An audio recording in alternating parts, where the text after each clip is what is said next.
बावई में पहले से हम सोलर पावर के लिए काम कर रहे थे।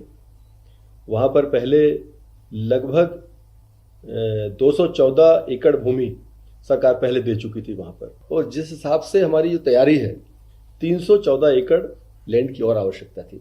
आज कैबिनेट ने वो एक स्वीकृति प्रदान की है, और नर्मदापुरम अकेले के लिए नहीं, ये मध्य प्रदेश के लिए एक बड़ी उपलब्धि है। नमस्कार।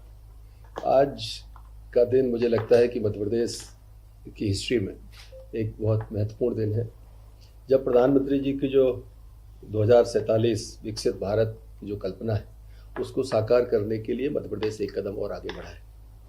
और माननीय मुख्यमंत्री जी के नेतृत्व में ये प्रदेश लगातार इंडस्ट्रियलाइजेशन हो, नवाचार हो, गुड गवर्नेंस हो, उसमें हम लगातार आगे बढ़ रहे हैं। मध्य प्रदेश 2047 में कैसे होगा, इसका विजन डॉक्यूमेंट की तैयारी आपको पहले भी पता होगा कि चीफ सेक्रेटरी महोदय की अध्यक्षता में एक पूरा एक सिस्टम डेवलप किया है। और आज माननीय मुख्यमंत्री जी ने मंत्रिपरिषद से आग्रह भी किया है कि सब इसकी तैयारी में जुटें और इसकी समीक्षा करें, और निर्धारित समयावधि में जब ये विजन डॉक्यूमेंट तैयार होकर कैबिनेट के पास आए तब वो पूरी तरह से जो मोदी जी के सपनों का मध्य प्रदेश है, मोदी जी के सपनों के भारत को बनाने वाला मध्य प्रदेश है, उसमें पूरी उसकी पार्टिसिपेशन रहे, उसकी सहभागिता रहे। ये अपेक्षा माननीय मुख्यमंत्री जी ने आज सभी हमारे कैबिनेट के अंदर सदस्यों से की। एक बड़ा निर्णय मध्य प्रदेश में ऊर्जा के क्षेत्र में आज हुआ है, और मुझे लगता है कि ये आगे आने वाले वर्षों में एक मील का पत्थर साबित होने वाला है। नवकरणीय ऊर्जा क्षेत्र में मध्य प्रदेश पहले से बढ़िया काम कर रहा है, और मुझे लगता है हम वो वाहिद राज्य हैं जहां पर नवकरणीय ऊर्जा में हम रिसर्च का काम कर रहे हैं। उनके यंत्रों को बनाने में हम उसमें आगे बढ़े हैं, उसके माध्यम से ऊर्जा का उत्पादन भी करेंगे, सोलर ऊर्जा एनर्जी का। और अभी तक सोलर पावर जो थी वो हम बनती थी और चलती रहती थी, स्टोरेज का कोई प्रावधान उसमें था नहीं। मध्य प्रदेश पहला राज्य है जो मुरैना में सोलर पावर को स्टोरेज करने की क्षमता को विकसित करने जा रहा है। मुझे लगता है ये देश में एक महत्वपूर्ण निर्णय मध्य प्रदेश ने किया है, और माननीय मुख्यमंत्री जी को तो मैं विशेष रूप से बधाई देना चाहता हूँ। उनके नेतृत्व में हम इस दिशा में सरकार आगे बढ़ रही। एक बड़ा निर्णय आज और हुआ है। मुझे लगता है आज का दिन नवकरणीय ऊर्जा के नाम अगर किया जाएगा तो शायद ये अतिशयोक्ति नहीं होगी।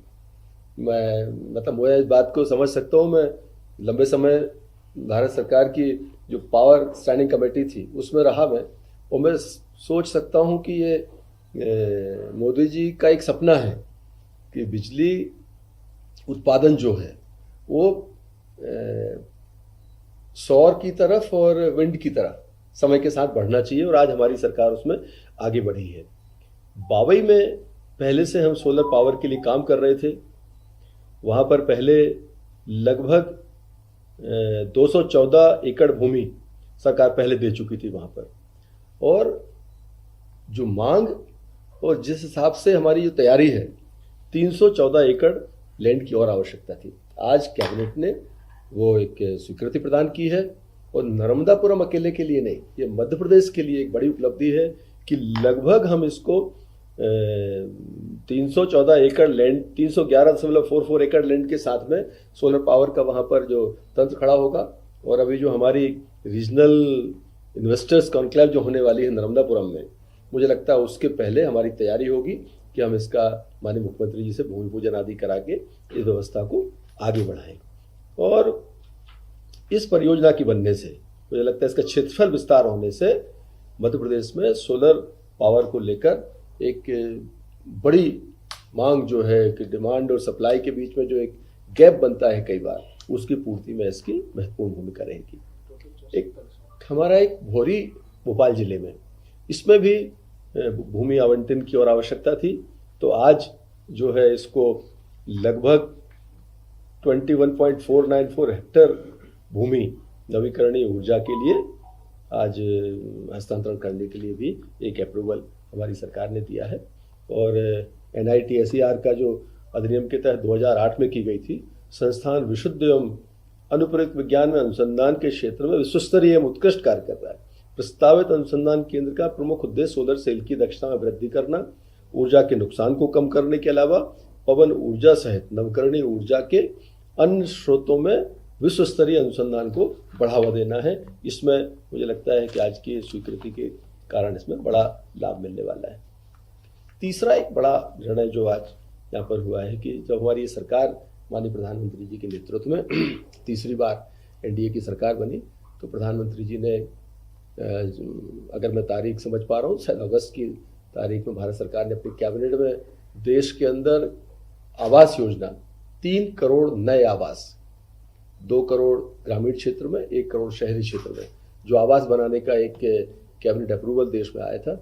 मध्य प्रदेश को भी उसमें लक्ष्य मिला है और आज हमारी मंत्रिपरिषद ने माननीय मुख्यमंत्री जी के नेतृत्व में उसको भी अप्रूव किया है कि आगे आने वाले समय में हमारी जो आवास की योजना है उस पर भी शहरी और ग्रामीण क्षेत्रों में समान रूप से लोगों को लाभ मिलेगा और स्वयं की भूमि पर लगभग 2.5 लाख रुपए सरकार उसमें देने वाली है।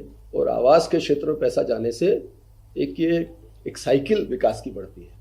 आदमी के पास पैसा जाता है, फिर वो पैसा बाजार में जाता है, स्टील इंडस्ट्री को फायदा होता है, ईंट बनाने वाले को फायदा होता है, कारपेंटर को फायदा होता है, चिनाई वाले को, तो पूरा एक सिस्टम चलता है। तो मध्य प्रदेश में उस योजना के लागू होने से भी काफ़ी लाभ होना है। ये मुख्य विषय थे जो आज की कैबिनेट में माननीय मुख्यमंत्री जी की अध्यक्षता में मध्य प्रदेश के अंदर आज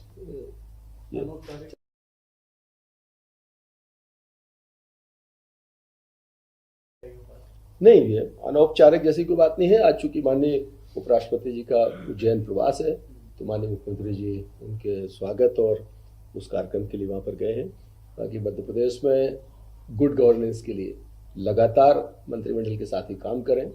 और जो सरकार की मंशा है, माननीय मुख्यमंत्री जी का जो एक लक्ष्य है कि आम आदमी तक हमारी सरकार की पहुँच हो, हर हाल में हमें उस पर काम करने की आवश्यकता है। इस तरह की चीज़ें